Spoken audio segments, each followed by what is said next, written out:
Olá, meu amigo, minha amiga. Tem coisas no mundo dos esportes que são muito curiosas e se aplicam de um certo modo como uma alegoria para o mundo da política. Como, por exemplo, em algumas competições esportivas, quando duas equipes precisam ganhar, precisam vencer o jogo, sendo que uma delas precisa ter um resultado muito mais expressivo, precisa ganhar de 6-0, por exemplo. E aí essa equipe ganha de 5-0. Tem uma vitória expressiva, mas não obtém um resultado suficiente para passar para uma outra fase para se sagrar campeão.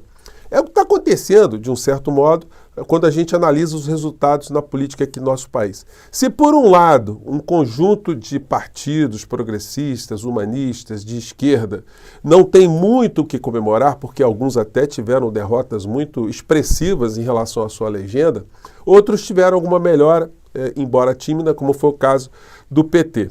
Mas, do outro lado, nós tivemos um crescimento muito expressivo da direita e da extrema-direita. Mas, em alguns pontos estratégicos, eles estão deixando a desejar. E o líder maior desse movimento de extrema-direita, ele passou por uma situação hoje que vai ficar ecoando durante muito tempo, que foi uma publicação de uma entrevista de Silas Malafaia, dizendo aquilo que nós já dizemos da figura há muito tempo.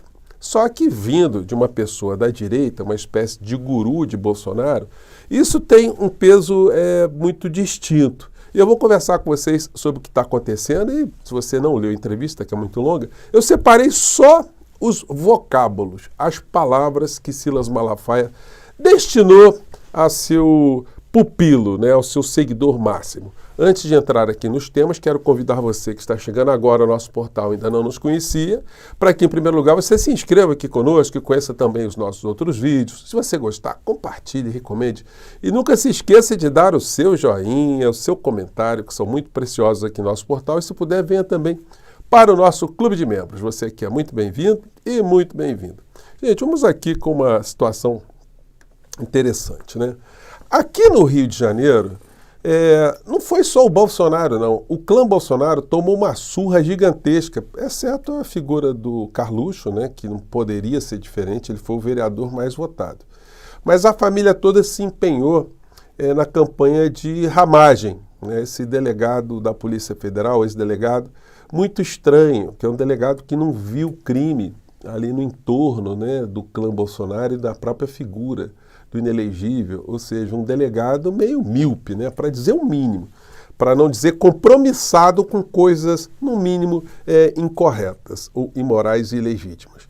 Então, se montou no Rio de Janeiro uma frente que comporta ali, nessa fotografia está escondidinha ali atrás, a Benedita da Silva, do PT, o Molon ali na frente do PSB, a Marta Rocha, do PDT, mais um pouco atrás a Gendira Fegali, do PCdoB, tem a Laura Carneiro, que é do PSDB, tem o Caleri lá no canto ali, que é do Cidadania, e até um pastor de direita, não sei se a gente pode chamá-lo hoje de ex-bolsonarista, porque ele não apoiou ramagem, então estava ali também com o Eduardo Paes, que teve mais de 60% dos votos. Então, isso aí, numa cidade onde o Bolsonaro e o clã fizeram campanha de uma forma direta, percorrendo por todos os cantos, não deixa de ser uma derrota muito significativa, para eles ficarem ali com a cabeça bem inchada.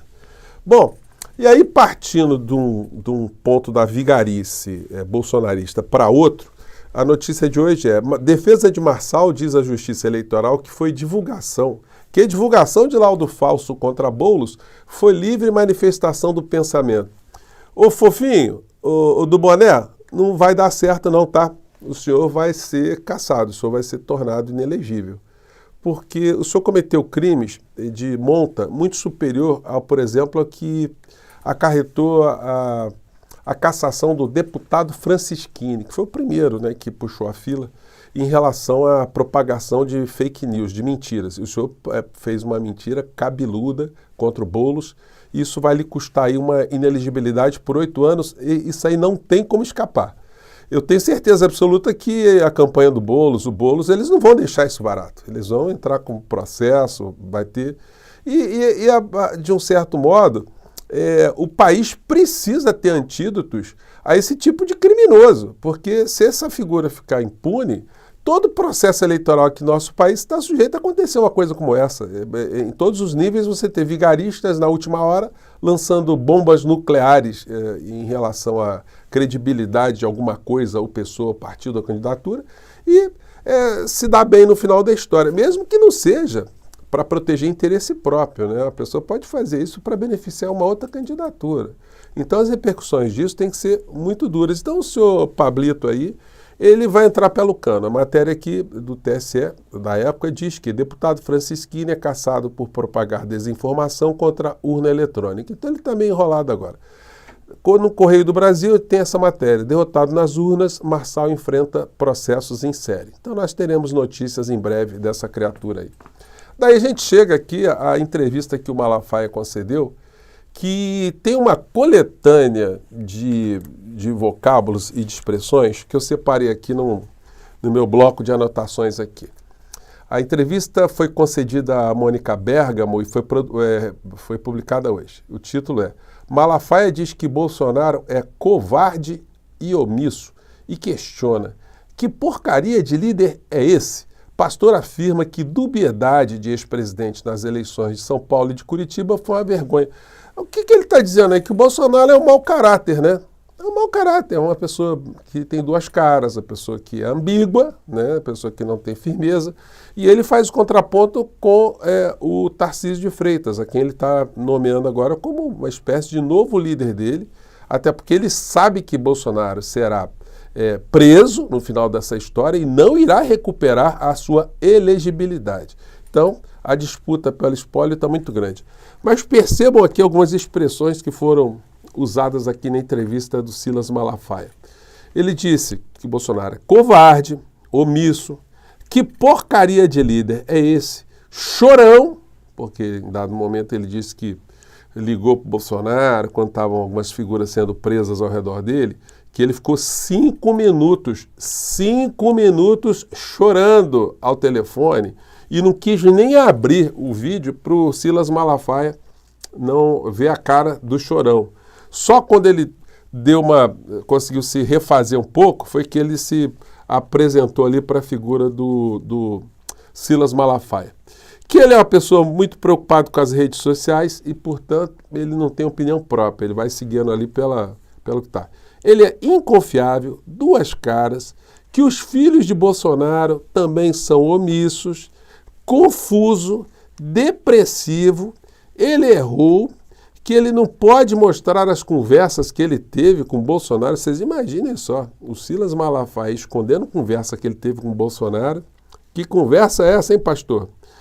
Angustiado, desnorteado, decepção. Aí no final ele diz o seguinte: mas eu mantenho respeito em relação ao Bolsonaro. Vocês imaginam se ele tivesse respeito, hein? Como é que seria essa história?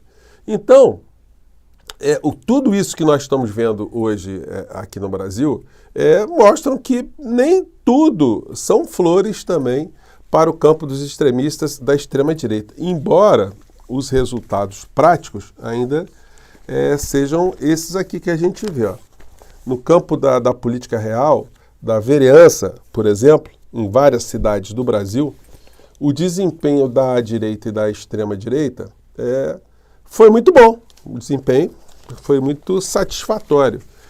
De repente, o PL conseguiu, nas principais capitais do nosso país, eleger 96 vereadores. É muita gente, né? O PT teve um desempenho de 61 vereadores nessas capitais.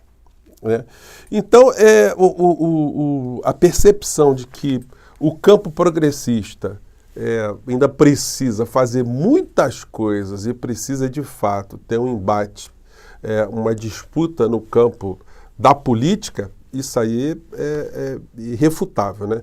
Ontem, inclusive, eu vi uma entrevista muito interessante, eu não consegui pegar hoje, no 247 do historiador, onde ele compartilha desse mesmo tipo de visão que eu tenho colocado aqui no nosso portal, né? Que, enfim, às vezes as pessoas ficam meio chateadas porque é sempre legal você escutar aquilo que é mais agradável, né? Que você quer ouvir.